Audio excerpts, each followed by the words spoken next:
Rebel Buddha here. Welcome back to the show. Episode 12 with Logan Martini. She's a celebrity yoga teacher, a supermodel, and she's from Ohio and now lives on PCH in Malibu. Welcome to the show.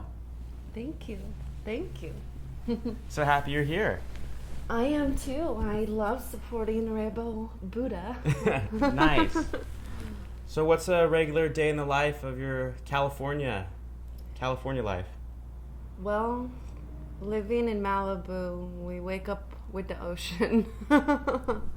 So just kind of doing that. I'd make some tea, usually teach a few classes, meditate under my pyramid. I do a little vegan chef catering now. Oh, okay, cool. Yeah. So that's another gig. Mm-hmm. Mm-hmm. And a typical day really is just teaching yoga and just like grounding my energy, because I feel like we can manifest anything we want by just like being at peace and centered. So you totally believe in the law of attraction? Oh yeah. For sure. And like affirmations. Mm-hmm.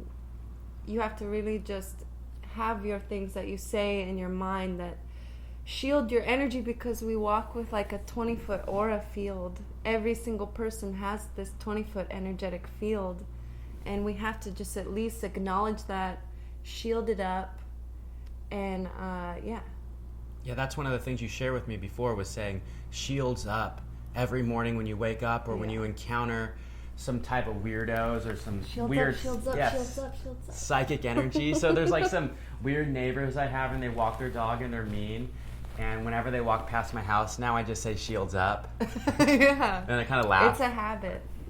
Yeah, totally. Because there's so much going on that we can't see. We only see 1%, of the whole light spectrum. So there's a lot going on.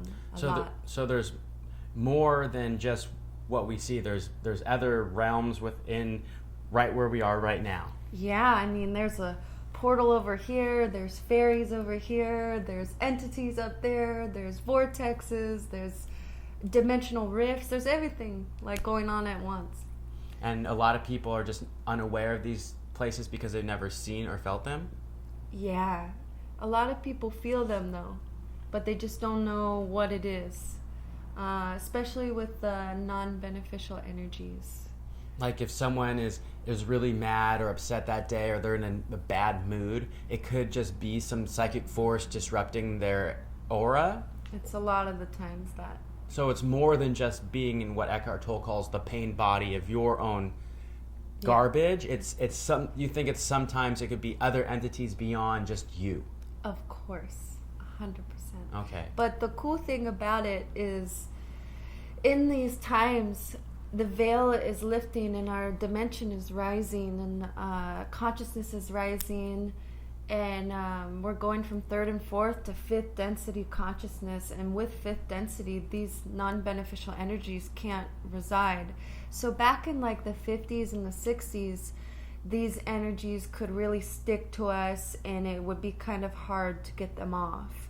Nowadays, all you have to do is state your free will, do your shields up, ban the energies, replace them with love and light, or recycle them to where they're useful, or whatever is your personal medicine that works for you, you know? Mm-hmm. But we're living in a great time because we can remove these so easily, and it's just really good for humanity. It seems like back then in the 50s and the 60s, it was before kind of when yoga people, like before Vivekananda and all these other yogis from India came to America, or before there was knowledge of shamanism, we didn't have the knowledge to repel or remove these energies. But now it seems like because of YouTube and Google and all these things, we can learn how to use sage and smudge and all these types of tools easier. Yeah, totally. How did you learn about all this stuff? Well, I'm from Native American family. My grandma was Native American. You're Native American? Yeah. I thought you were blonde. Blackfoot. You can be blonde and Native American, Okay. but I'm not full Native American by any means. But I resonate with a lot of it. And I had a mentor when I was young, this older woman who was a Native American, and she was kind of introduced me to be like, hey, you have some stuff on you, let's clear it. And then I just kind of dove into that world like immediately after meeting her. This is in Ohio. Mm-hmm, in Ohio. And there's a lot of Native American tribes in Ohio? No, but there was a lot of, like the land in Ohio was really rich with a lot of Native American stuff that went down. A lot, like the Battle of Tippecanoe and Tecumseh, and all of that was in Ohio. Oh, okay. And there's a lot of trauma on the land, for sure. So a lot of bloodshed. Yeah, in that area, all throughout like Pennsylvania, West Virginia, Ohio. There was a lot of that everywhere, really. But yeah, from just what I've like researched on my own. So was the lady who got you into the Native Americanism, I guess we call it, was that the same person who introduced you to becoming a yoga teacher? No. Nope. I became a yoga teacher when I was 17, and I had a hard kind of home life, just adjusting. And where I'm from is the #1 heroin overdose rate in the whole country. What's that town called? The county is called Hamilton County, and it's in Cincinnati. Oh, okay. Holy crap. So I was just around like a lot of that. And this woman named Indu, she plucked me and put me into teacher training, and I didn't even know what yoga was. How'd you meet her? The original thing for me to become a yoga teacher, my mom had a dream that I was a yoga teacher. Really? Yeah, so I went to the first yoga school in Cincinnati just to take a class, and then that's where Indu found me. So she was already teaching at this studio or center. Yeah. And she studied with Swami Satchidananda. Oh, Satchidananda. Yeah. I love Satchidananda. Yeah. That's actually when I first took my first teacher training in 2009, it was at Integral Yoga, the school of Swami Satchidananda in San Francisco on Dolores and 21st Street, and it's still there, and it's still really cool. And it was like this 4-story house, and I had a room in the basement, and there was monks, and you had to meditate at 6 a.m. every day. Wow. But then I would go leave and smoke blunts with the skaters at the skate park and then come back. We all have our balance. Right. So you first started doing like a Shivananda style yoga. It was Ashtanga all the way. Oh, okay. Yeah. That's the first yoga I've ever done was Ashtanga, and I thought that was the only yoga I would ever do, really. Right? It seems like I'm opening up my mind nowadays. I've been doing a Iyengar and going to the Iyengar Institute on La Cienega a little bit, but there was pretty much like an 8-year period where I only did first and second series that's it. It's really addicting in a healthy way, but yeah, I broke my spine in an acrobatic accident, so Ashtanga wasn't really like available for me. How old were you? This was like I was 19. Yeah. So you were only doing yoga for 2 years, and then you broke your back. Yeah. What happened? What were you doing? I was in an acro yoga pose, in a back bend, and a hyperextended my spine, and then lodged a vertebrae on my sciatic nerve, which broke it. Doctor said, hey, this is anatomy. We could do a surgery that you could be 50% paralyzed. From the legs down. Holy chance. Crap, yeah. 50%'s a high number, no? That's huge. And that's like really up there. So I tried to listen to the doctors and get spinal shots and take the anti-inflammatories and everything that they were giving me, but it just wasn't working. It was making everything worse. And that's when I really got into the healing part of yoga and listening to your body. And your body, there's a connection, there's subtle communications that are happening all in the body, that when you just drop down and you tune into it, you can really paint out the pain. And it's like yoga's almost like an artful dance that you can move in ways that literally make your earth body fit better. Your spacesuit fit better. Yeah, earth suit. Yeah, it is actually an art. It's one of the 64 Indian arts. Yeah. And if you wanted to be a yoga master back in the day, you had to master all of them if you wanted to be like a Renaissance medieval yoga man. And that includes Tantra, Kama Sutra, asanas, pranayama, mudra bandha, painting, calligraphy, all types of things are yoga. Not just, people get so enamored by the postures. So you broke your back and... it was like a long 3-4 years of healing. I really contribute a lot of it to putting my legs up the wall. That literally resets your body. And so just doing legs up the wall straight or wide? Both really, but wide, I would say. I couldn't do it wide at first. It would make me scream, so it would have to be together. Because the anatomy with the nerve, it just wasn't in the right place still. But a lot of like turmeric, a lot of CBD.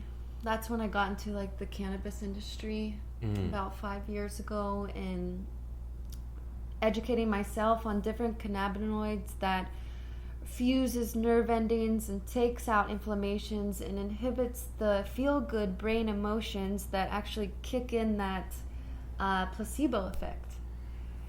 So CBD actually heals nerves, not just covers up the pain. It doesn't mask it. It actually heals the body? Yes. Okay. Yes. Anything that is not working right, or any cells that are just kind of calm like asleep, CBD comes and kind of fuses them, wakes them up, connects the dots.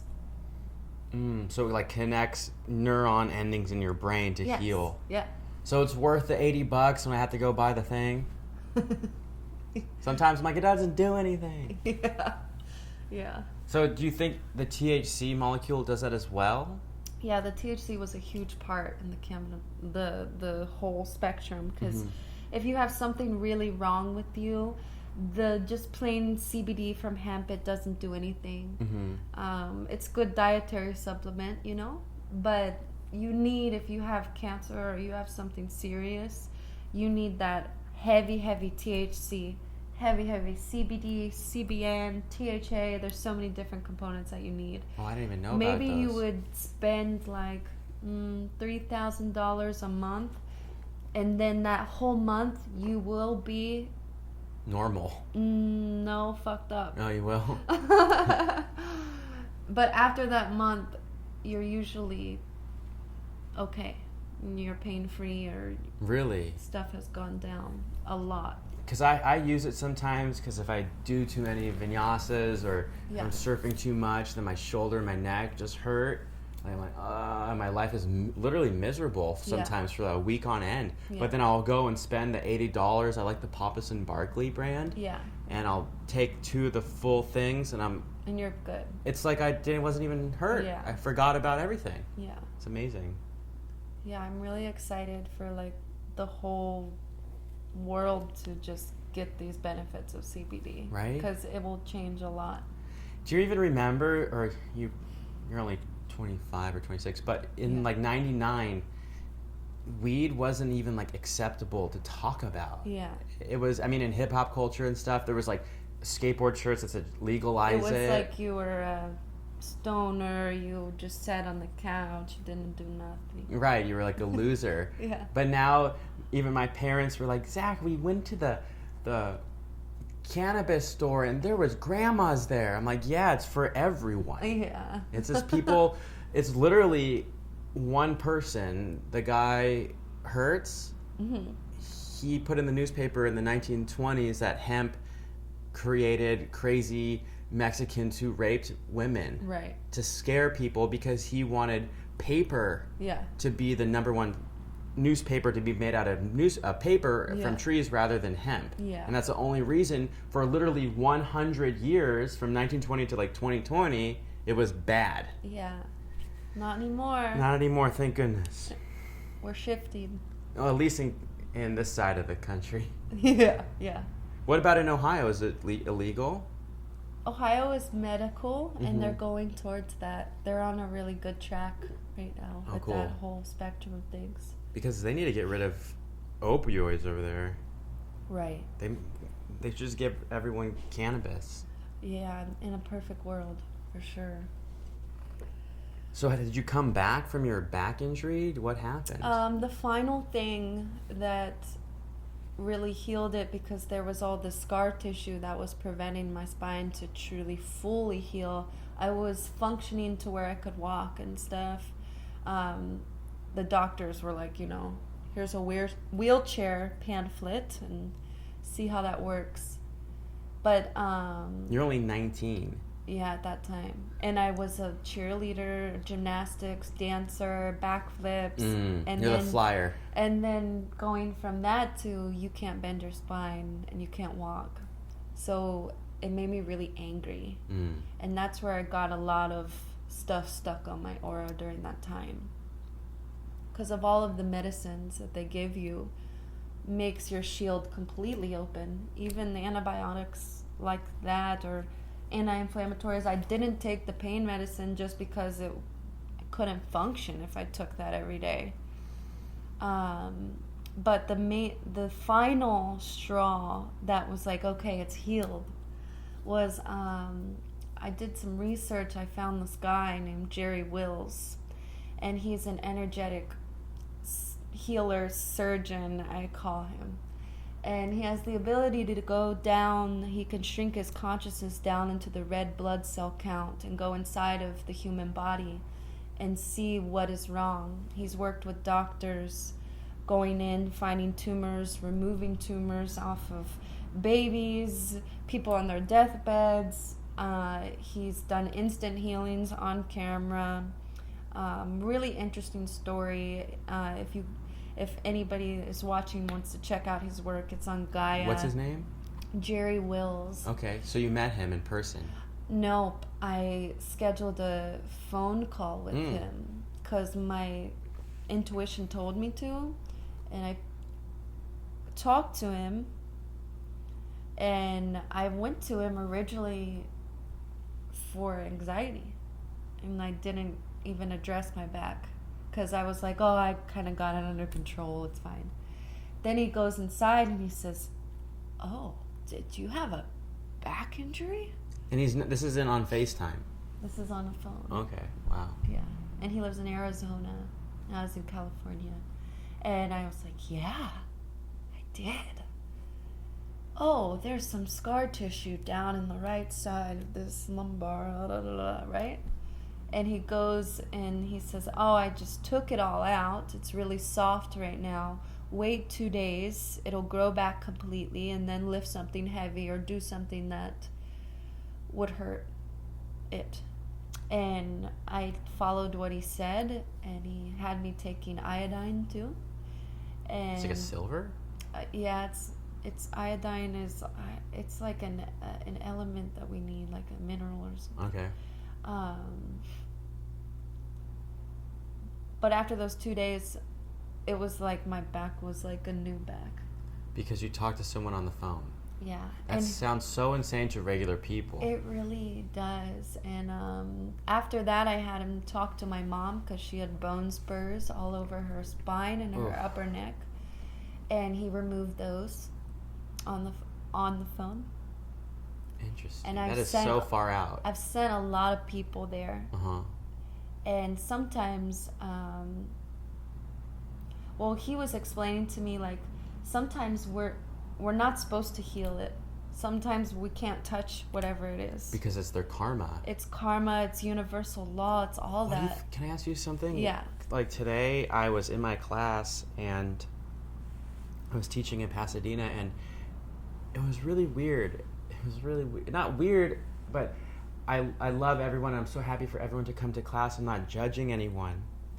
But there was this man in the class, and his face was deformed on the whole side of his face. Mm-hmm. And I think about it, because it was probably from birth, Mm-hmm. And I'm like, does that person just have really bad karma, and they maybe did something bad in their past life to get something like that, to have a whole life of of being like, it'd be really hard. There's no right or wrong or good or bad when it comes to things like that. From my view, it's just like every single soul that comes here, every single person, they know what they're going into to deal with. So maybe, there was a lesson he has to learn through that to deal with that. But who are we to say? Right. I mean, I feel bad. I feel sad for someone like that. It hurts my heart. Yeah. And then there was another lady right next to him. I'm like, this is a really interesting class, because most of the time you teach, and 99.9% of the time everyone has all their body parts. Yeah. Right? Yeah. Okay. But this lady looked like she was missing fingers from here. Like, I think she was born like that. Yeah. And then I was like, this is a really interesting class. Like, really challenging. Really, how challenging for the students. Yeah. But I don't think it means anything. It was just random. Yeah. I don't know. Yeah. Sometimes it is just random. Just I feel random. Like, yeah.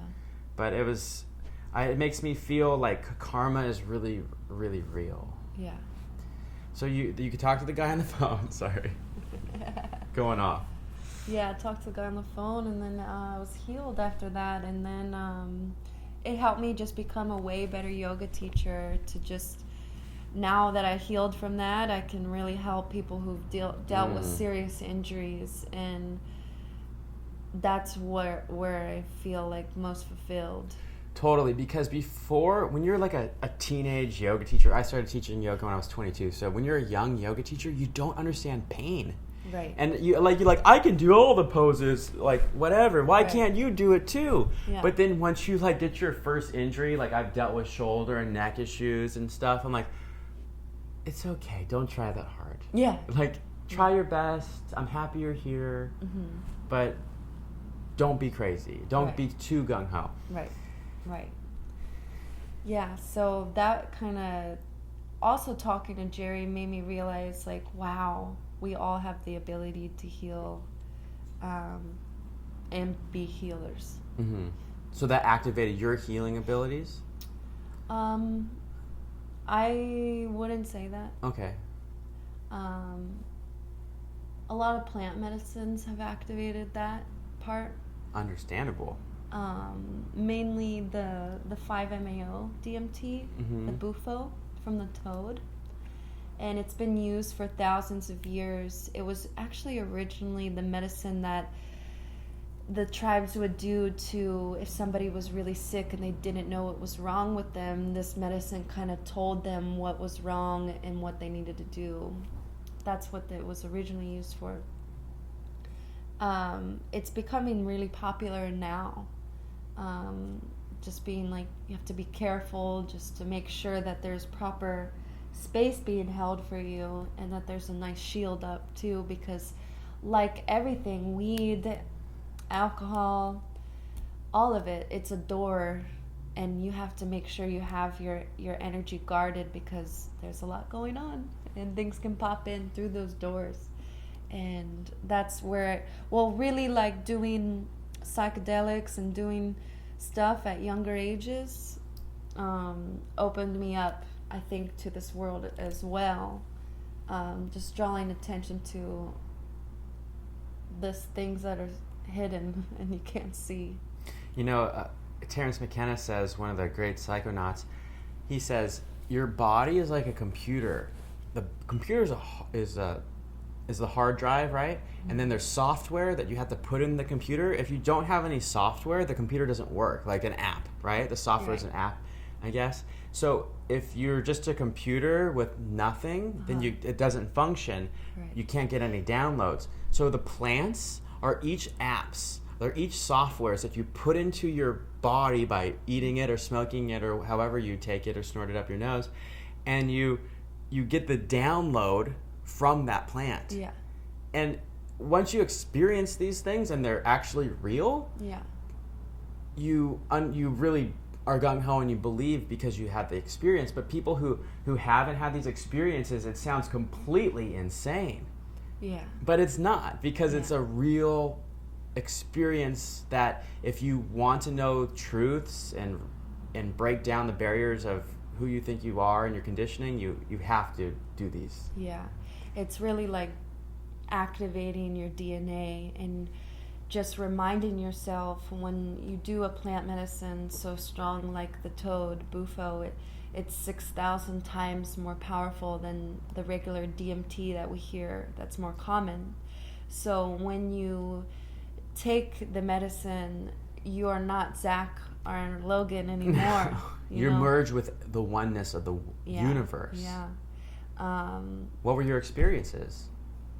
Well, my first experiences were just holding space for the ceremonies, being like a solid feminine channel. Okay. I've seen like amazing experiences. People have gurgled kind of like a baby, getting back to the baby infant. When they're in it. Yeah, I've seen the old men do that, and gurgle. They come out of it, they get it.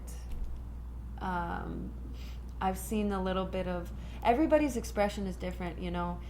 And the expression that you're seeing, it could be completely different of what's going on inside. It's just like right, like that. Yeah. Some people eyes open, some people closed, but that was my first experience, is just holding space without even smoking it. Yeah, I brought a friend the first day. This is the time I did it.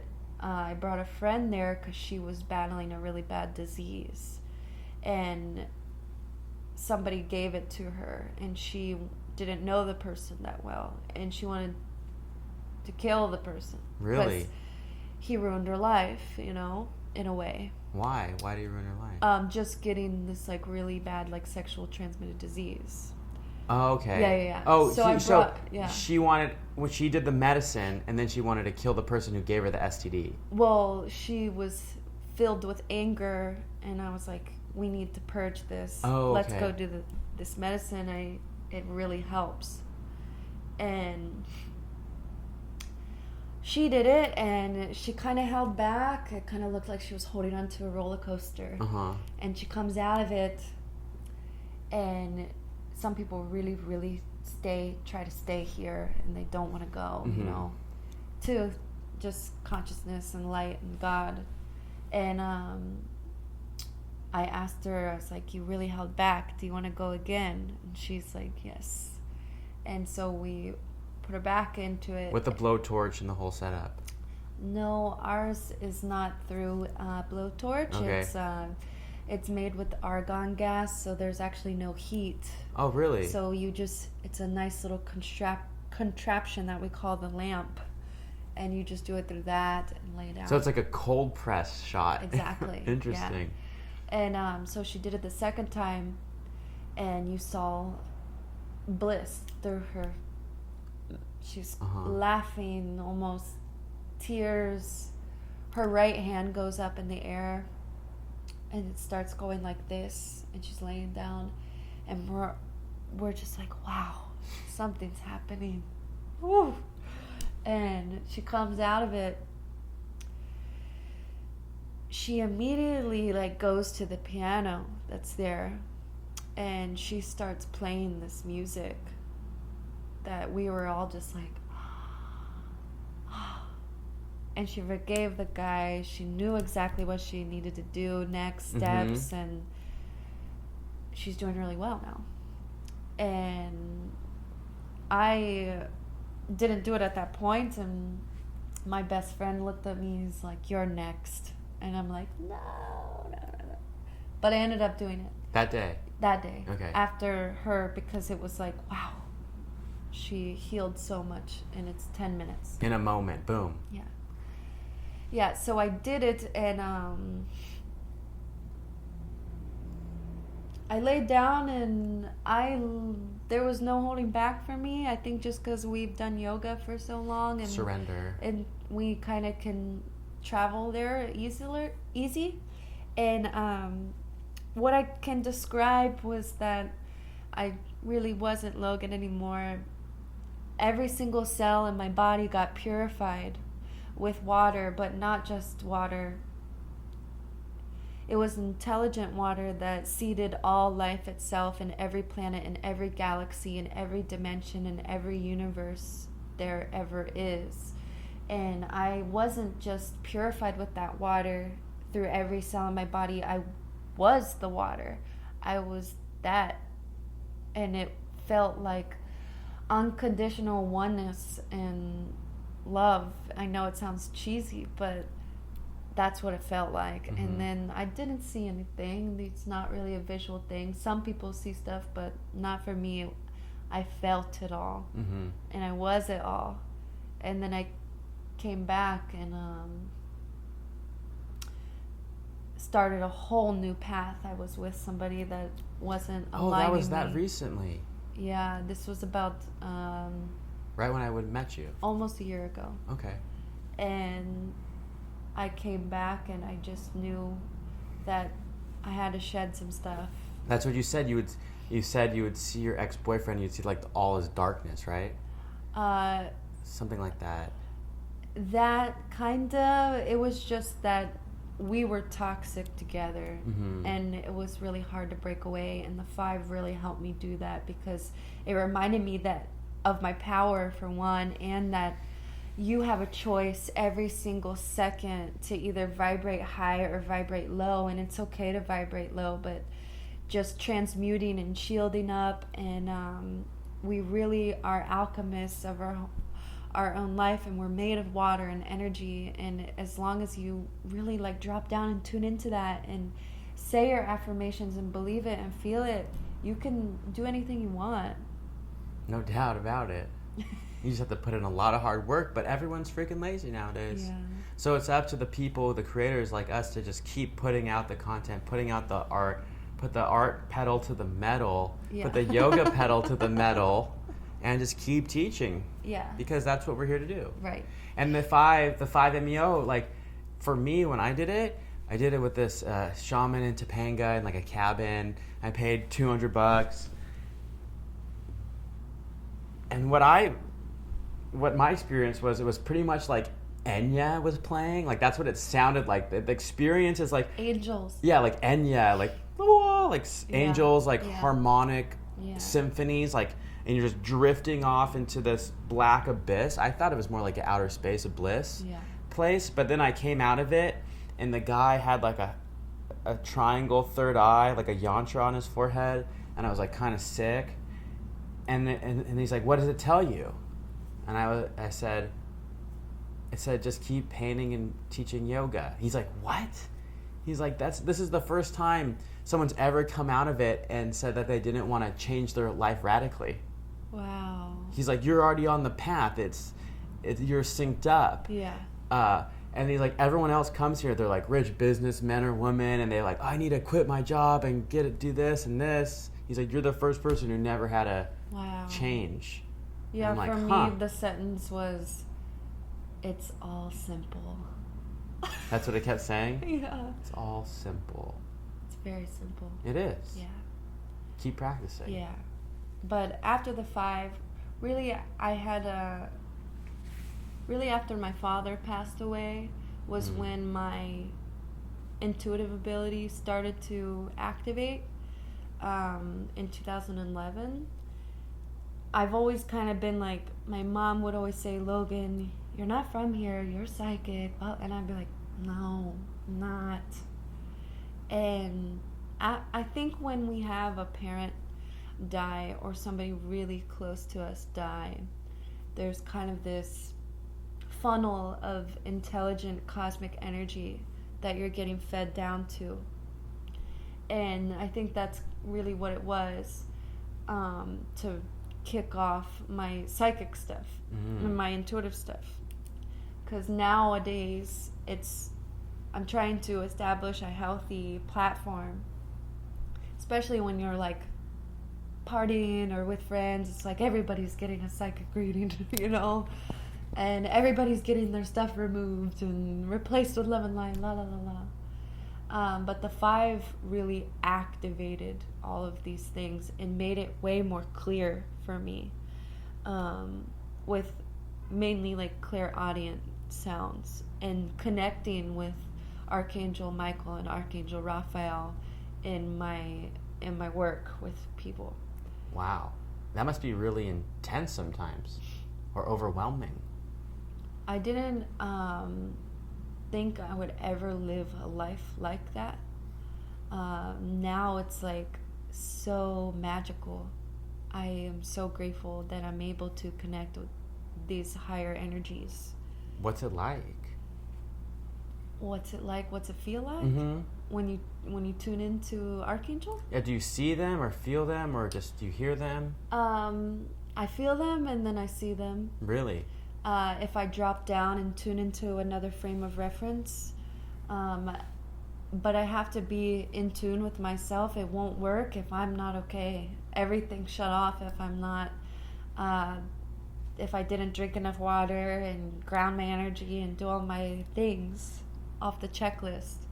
But when I connect and I feel them, Raphael shows up in a green light, like a green flash, almost. And I'll be like, oh, Raphael's here.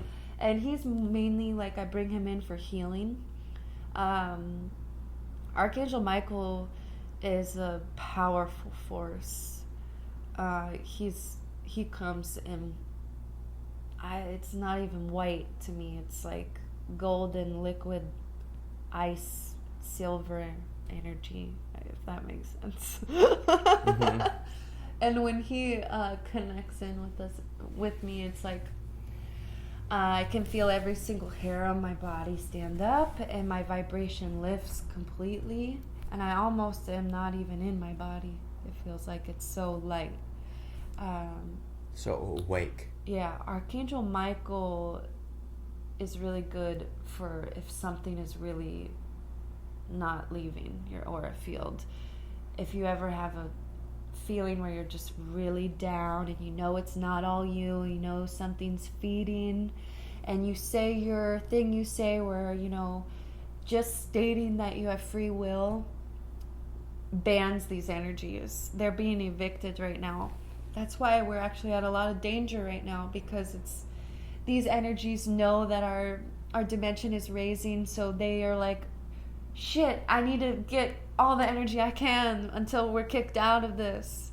So right now it's like, for people, just know whenever your vibration drops and your shield is open, there's stuff lining up at the door. Just like waiting to get in. From everybody that I've worked with, it's the same. Everybody has stuff. Everyone. Yeah. Even yoga masters. Yeah. And I have to remove stuff every day off of myself. There's other ways you can like set little energetic traps around your home. Like what? There's a really awesome book called The Palladian Workbook. You're Palladian, aren't you? I know. You are you? I don't know. I think you are. You're Palladian. Because I know another woman who's Palladian, and I get along really, really well with Palladian women. Really? Like, there's something about it that, and you look like one. They're like the most beautiful women in the world are Palladian. Wow. And you can just see sometimes, like, a woman walking, you're like, she's Palladian. Yeah. The Palladians and the Arcturians are the main light alien beings that I work with. I don't know any. I just heard this word literally like 2 months ago. Will you go into Palladians for me? I don't know about it. Palladians are they're in a way higher density than us. I might be wrong on this, but I'm pretty sure they're like 8th dimensional consciousness and higher. Okay. I could be totally wrong.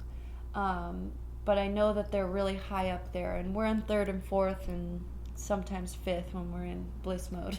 So what is 5th dimension, like samadhi? Like 5th dimension is no duality, union. So it almost be like the 5th All is dimension love. is 5-MeO. Yes. Okay. Yes. That makes perfect sense. It adds up perfectly. Yeah. Okay.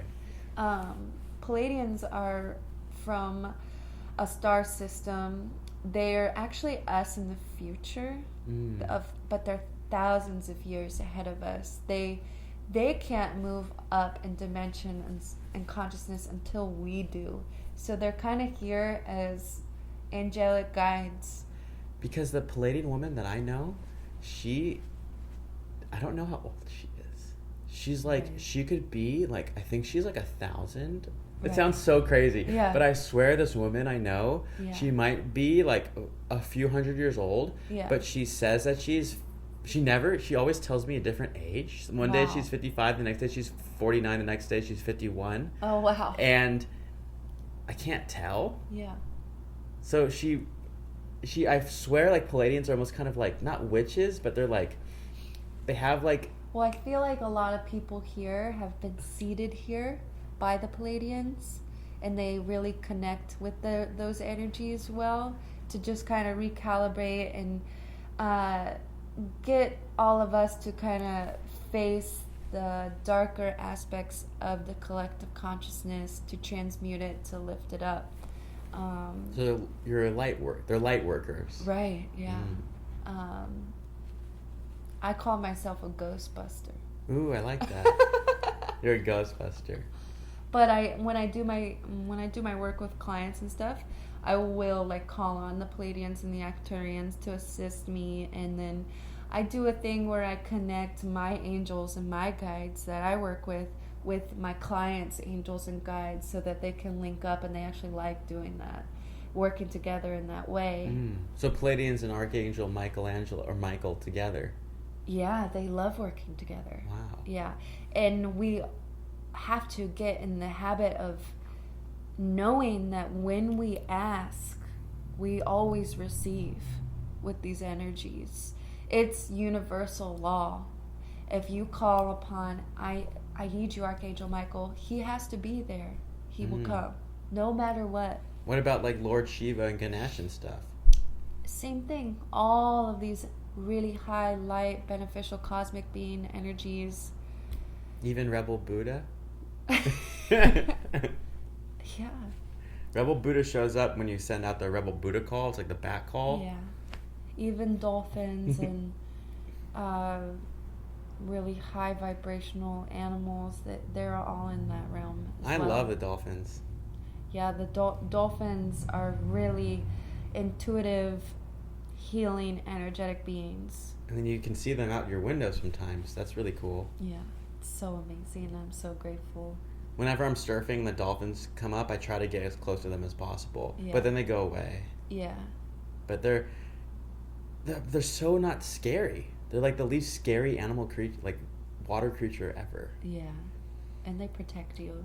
Do you think they're aliens too, like the Dogon tribe says? Yes. I think dolphins are 100% alien. There's something else. When they pull up in the front or in the back where the ocean is, they bring an energy in the water that the water sparkles every time they come. Right? And then the fear of any type of shark or anything is gone. Yeah. Like I feel like if a dolphin is in like 500 foot radius of the shore, like there won't be a shark attack. Right. And they can really sense if your pineal gland is kind of activated, and if you're using it, you can send out a sonar signal to them, and they'll show up in ways, just from my experience. Wow. They're also really horny. I didn't know. You didn't see they're always like, if you like women are swimming, they'll always like try to put their face in the crotch and stuff. Oh. It's funny. That is funny. Yeah. Yeah, dolphins are amazing though. Yeah. So how did you end up in California?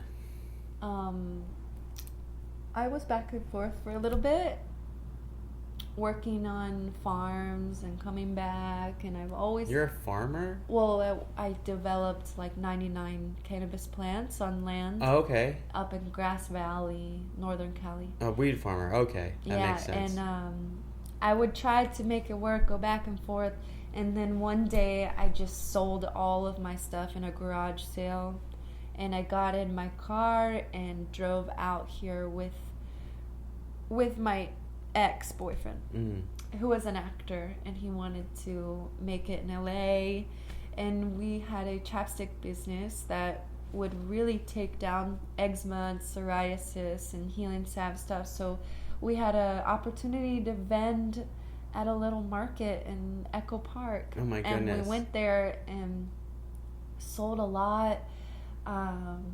What a challenging... Made some cash. Yeah. We were living out of the car, for a couple weeks. Oh my goodness. And then finally found like a little room in the Sunland, Tahunga, like Los Angeles National Forest area. That area sucks. But that's the first place you come to California. That's like out there. It's like so out there. So out there. So inconvenient. Yeah. So hot. Yeah. But that's how I ended up out here, and I've been here ever since. And how long ago was that? Almost 4 years ago. Okay. So you've been crushing it in California. Trying, yeah. It's hard. It's here in California. The energy is really intense here. You think so? Oh yeah, totally. Ohio's energy is intense in a different way. Out here, there's so much going on. There's so much evil here too. There's a lot of big 1%ers of this planet that live here, even in Malibu, because this is a really it's like kind of a wealthy area. Kind of. It's like the richest place in the world.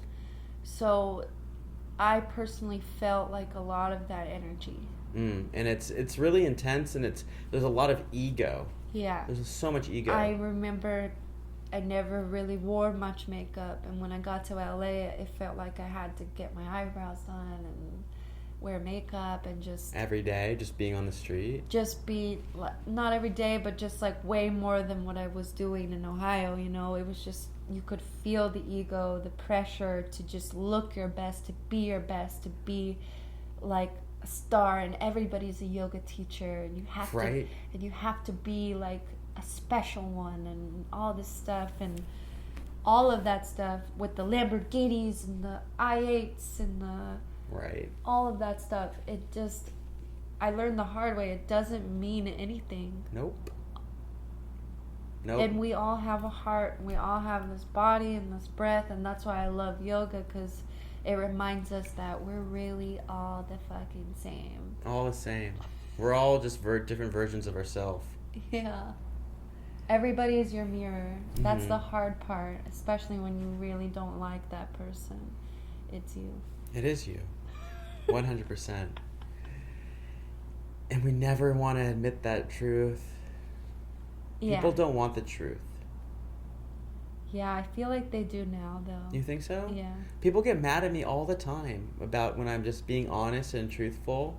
Can I give you an example? Yes. Okay, especially I want to ask a girl like you. So this girl, we'll leave her anonymous. Okay. Okay. She's like a yoga teacher, and she posted a picture of her doing Supta Vajrasana. Do you know what I'm talking about? Uh-huh. Reclined between the heels. Yes. But she's wearing a garter belt, black stockings, and like just like a crazy sexy outfit. Right. And she looks great. Yeah. And I write on it, Supta Pornasana. But I'm half joking, half funny. Like, if you don't know Sanskrit, it's almost, I mean, come on, porn's you can just see that word in there. But it was clever. It's kind of funny. It's kind of, so you think it's funny. But, like, what does she expect? Yeah, for women, it's really, really hard, because we want to, like, posting sexy pictures, like, makes you feel good. Mm-hmm. It just does. There's a science to it. And for me personally, I post pictures in bikinis, and I'll be doing handstand, and we all love it. When we do that, when girls do that, we don't think about like, oh, all these guys are gonna think this or that. We just do it because it makes us feel good. But it's different. Like, you're on the beach in your bikini, okay? That's different. I get than wearing a garter belt and a porn star outfit. That's a little different. And she's like, that's so offensive and disrespectful, man. And I'm just like, you're the one who made the image. Right. It's different it's also different if you teach yoga. If you didn't teach yoga and you did yoga for fun or just for yourself, and not like you weren't like a public figure. I mean, you post your sexy photos, they're not over the top. They're like, yours are classy and have taste. Yeah. But then once you wear like a certain thing, it becomes distasteful. Right. You have to find a healthy balance in that, for sure. And then when someone gets called out on it, because I feel like some people become really sensitive, and it's almost like everybody's become like little pussy. Exactly. And they need to just It. Own it. Yeah, she should have been like, fuck yeah, soup to porn Austin a bitch. Funny. Yeah, it's funny, like haha with the emoji with the teary eyes. Yeah. Come on. Instead of like blocking me, like I'm not going on the show tomorrow. Right. And I'm like, you're a loss. Yeah. I don't know, it was just weird. Right. So much emotion, and then I felt weird for the rest of the day. I felt like like I was like okay. Wow. kind of like it hurt me, even though it was a joke. Right. I don't know. Yeah. Well, you're really intuitive, and you might have picked up something from that. I don't think it was their own shit. Yeah. And I just triggered it. Yeah. Well, we always have to remember that these entities and non-beneficial energies can hop through phones like that. So you think sometimes when people are writing like a mean comment on Instagram or Facebook that it's not actually them, but it's like something talking through them?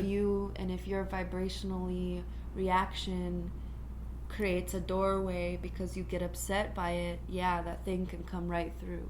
Because I've been on acid before, like a microdose of acid, and then just started talking shit to some people on the internet that I haven't thought about in 10 years. I'm like, why am I doing this? Where's this coming from? That could, most probably be like not you. You're right. Fully. Totally. You have to, it's hard because you have to like own your actions, but also be gentle with yourself in that, hey, there's a lot else going on too. And and it's really serious. Psychic attack is real. Yeah, and we're constantly getting energetically attacked here with the chemtrails, the 5G, everything. You know, there's so many frequencies being blasted at us. The subliminal frequency that is played through TV and radio is of 433 hertz, which causes chaos and like easy to control emotions. If we just tune the frequency 1 hertz down to 432 frequency, that's the healing pattern of nature. Didn't like the Nazis change it or something like that? I don't know who did, but because it used to be that way, and then it got I swear it was during World War II. Yeah. We need to look this up. I wish we had someone on a laptop to Google it for us, but we'll do the research after the show. I think it was the Nazis changed it. Yeah. And then it became the worldwide broadcasting frequency. Yeah. To confuse everyone, to like disrupt us, or to cause chaos in our subliminal. Yeah. To more authority and to push us down. Yeah. Mm-hmm. But constantly. But now, with our iPhones and social media and YouTube, we can do whatever we want. Yeah, the thing is, though, with YouTube, that YouTube still plays through that 433. It's true. So there's other apps out there that you actually plays through the correct frequency. I have an app called Natura app. Okay. And it's like $9.99 on the Apple Store. And I really love it because there's presets, and you can make your own beat for what you need. And cool. And then you can learn, alpha, beta wave, this and that. And you can kind of learn as you go. And do you make them for your class? I make them for just myself when I go to sleep or take a bath or meditate. Or if I have to boost my immune system or anything, really.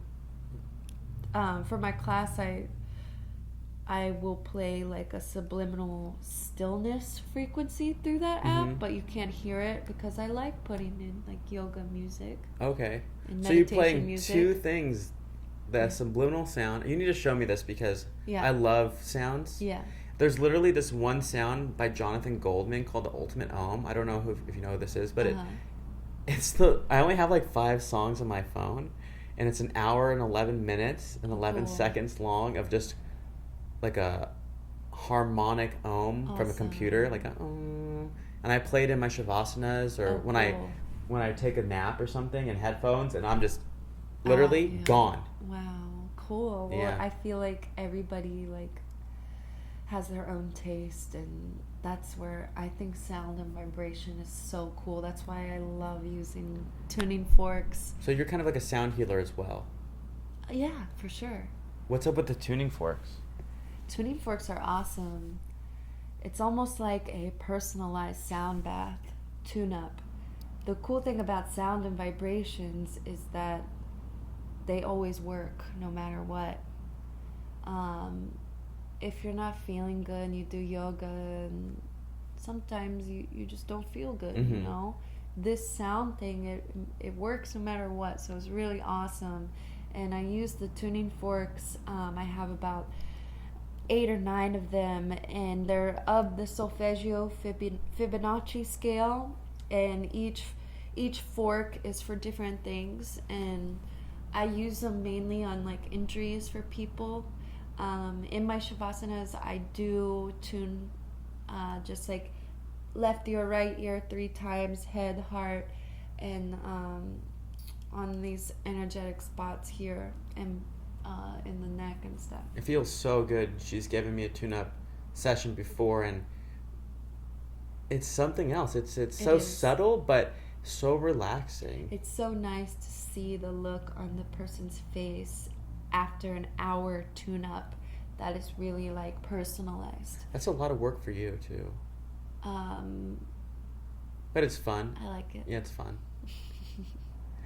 So let's close up. Any big goals coming up for you in 2020, or any ideas for the future that you want to do? Anything you want to share with us?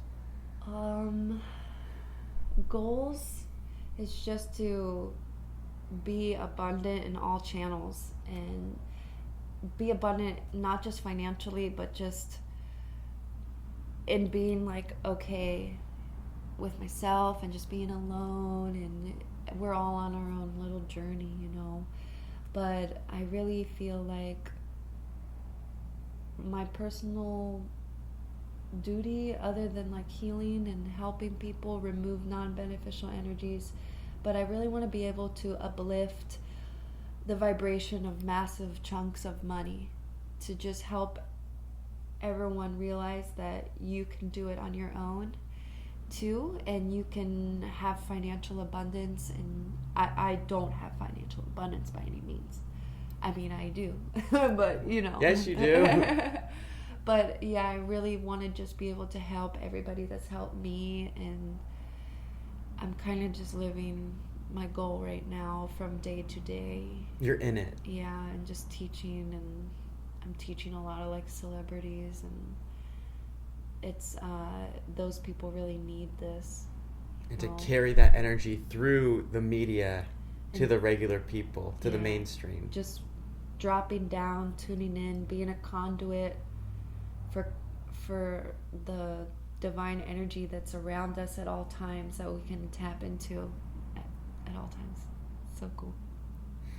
Thank you so much for being on the show, Logan. Thank you. Hope this was informative. Yes, I hope they learned a lot. Yeah. Namaste, you guys. Namaste. Thank you. Give me a hug. All right.